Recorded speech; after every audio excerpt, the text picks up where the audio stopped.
Last but certainly not least is Holly Bond. I've known Holly for a number of years, and she continually impresses me with her love of life, her love of ideas and business and all those kinds of things. And it was fun. I had a fun time with her asking what her 3 things were. And so things you may not know is that she's working on a book. And the title is going to be Your Kid is Fat and It's All Your Fault. It's just the working title. Working title only, yes, okay. Her husband's name is James. That's right, James Bond. So she lives with a superhero, I guess. And she has become obsessed with upholstering and has done a couple of chairs now, and just don't ask her about it. Because she'll go on. Holly has a great title, Don't Leave the Room When You Are Choking, How Not Asking for Help Can Cost You Everything.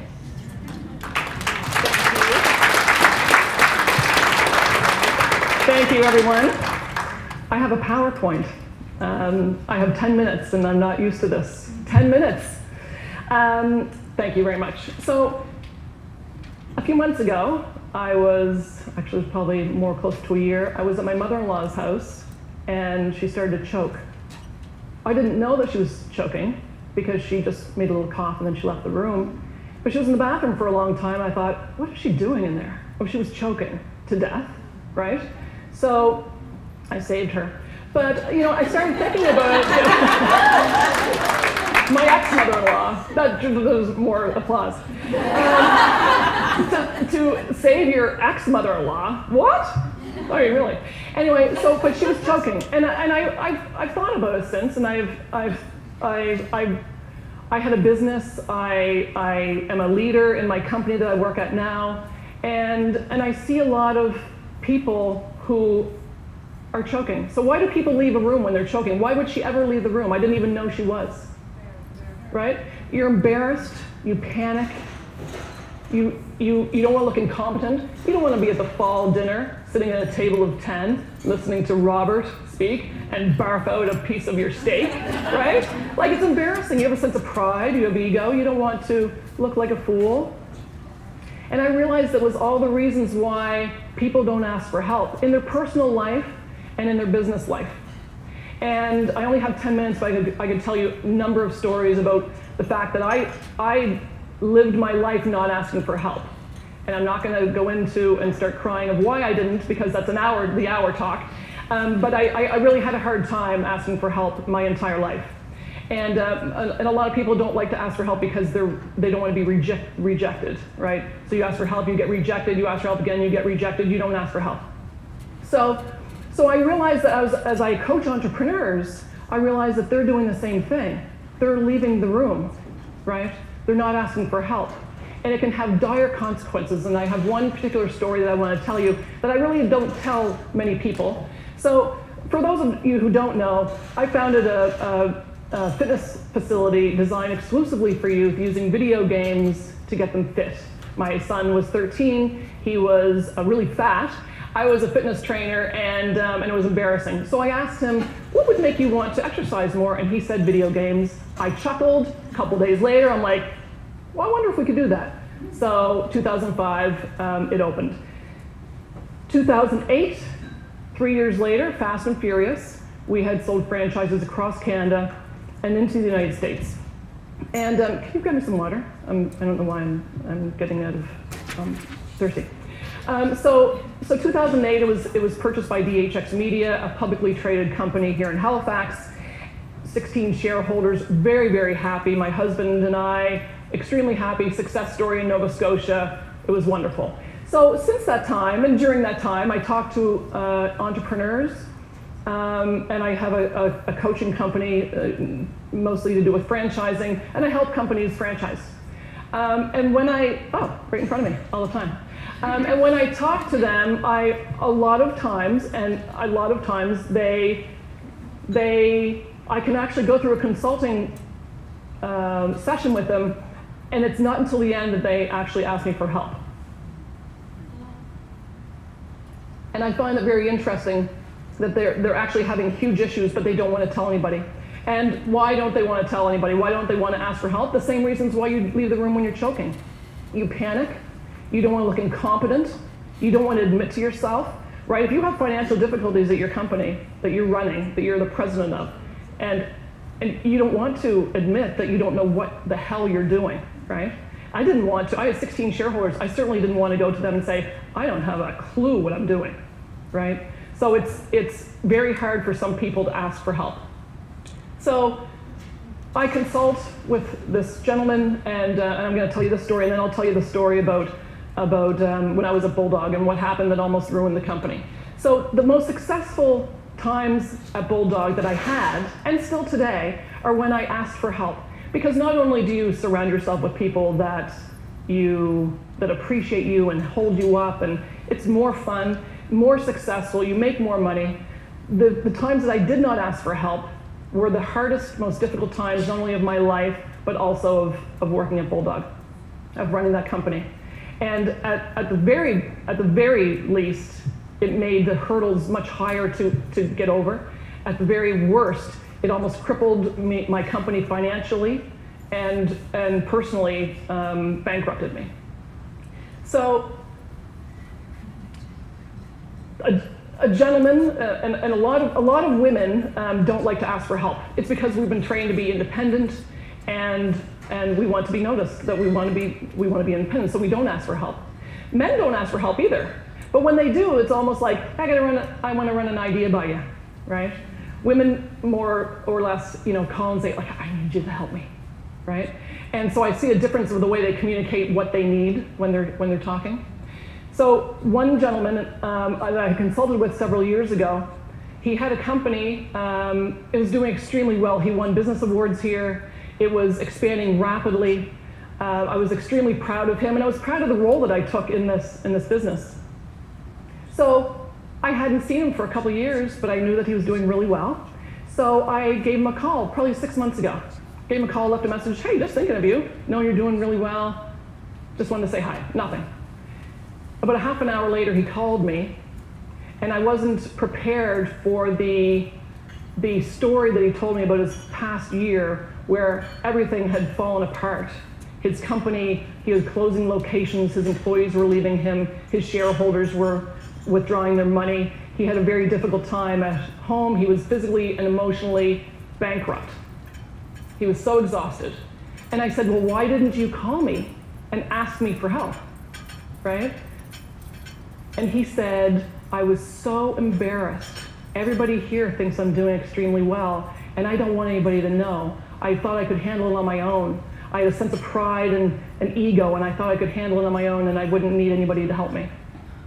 And I talked to him at length, and I said, it would have made the whole year, at the very least, it would have made it a lot easier to deal with, when you have some consultants around you. But the very best, you wouldn't have had to go through any of that.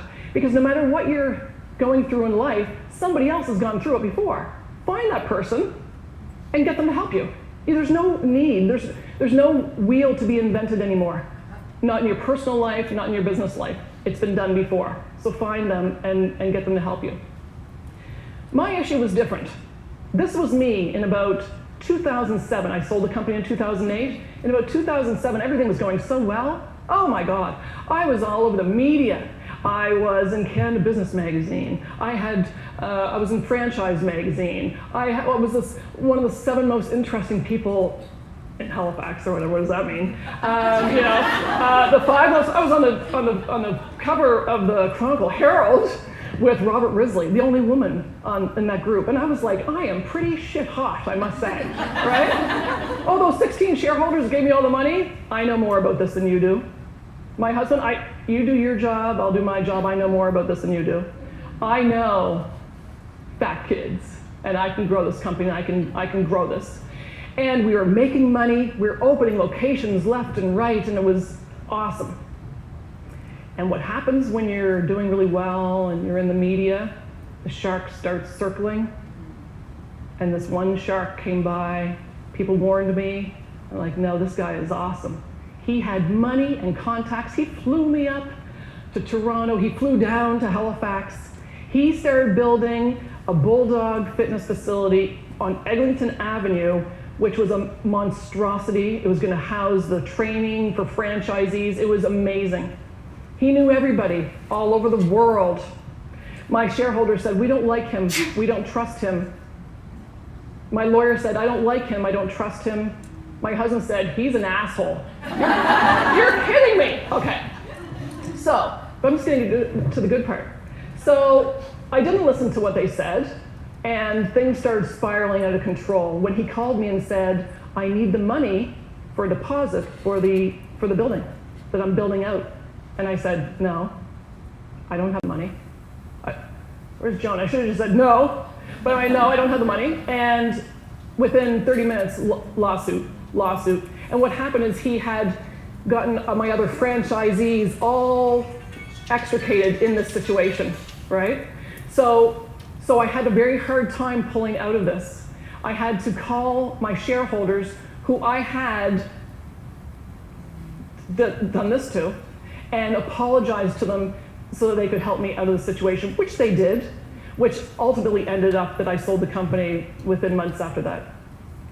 But this is something that I never have told anybody before. I felt like this many, many times, not only in my life, but at Bulldog. And there was no need. If you feel like this at any point in your life, you don't need to feel like this. Somebody will help you, right? There's always somebody who will help you. But I've never told the ego story. And since that time, Robert Risley actually did help me. And I can't pay him back. What could I ever give Robert Risley? Sorry, John Risley. What could I ever give John Risley? I couldn't give him anything. All I can do is lend a hand when people ask me. I can pay it forward and lend that helping hand like he did to me, and no strings attached. So if you want to go fast, go alone. If you want to go far, have fun and succeed more, go together. What I'd like everybody to do is just pledge to each other that anybody who reaches out to you, when they reach up and they need your help, that you are going to reach down and grab their hand and help them up. And that's what I want to share with you today. Thank you.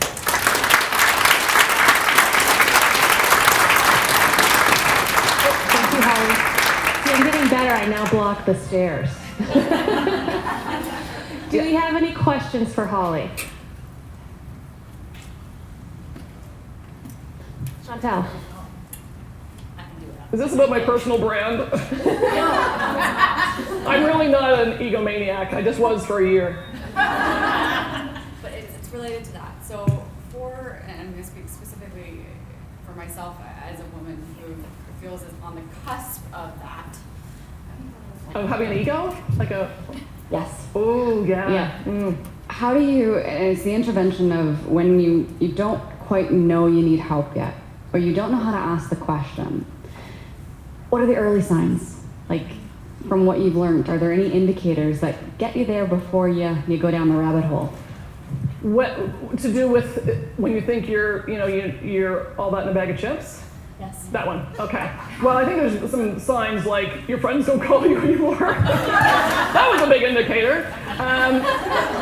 Yeah, I think it's when it's your gut, right? Like my husband was saying, like get a grip, and what people were just telling me, because I have close friends, but when you have to have a mentor. If you don't have a mentor, you have to find one. You can't be given one. And you have to, if you have a company, it doesn't matter how well you're doing or what you know or what you don't know, you have to surround yourself with advisors, and you have to meet them regularly. I wasn't meeting my mentor, Pernilla Fisher-Bolter from Kisserup, who, I don't know if anybody knows her, she's amazing. And she tells me like it is. She's the one that really yanked my chains and got me in touch with John Risley. But I was not going to see her on a regular meetings. I stopped seeing my advisors on regular meetings. I had a shareholder meeting and actually told two of the largest investors in my company, this is probably the breaking point, when they were having a conversation, they were just saying something together, and I did the whole stop my presentation and go, do you have something you'd like to share with the rest of us? Can you imagine? I actually did that. I'm actually even telling you I did it. I can't even believe I'm telling you I did that. Like, I mean, who did I think I was, right? So you'll know. I could never get to that point again. I could never get to that point again. Yeah. Thank you, Holly. Thanks. Welcome.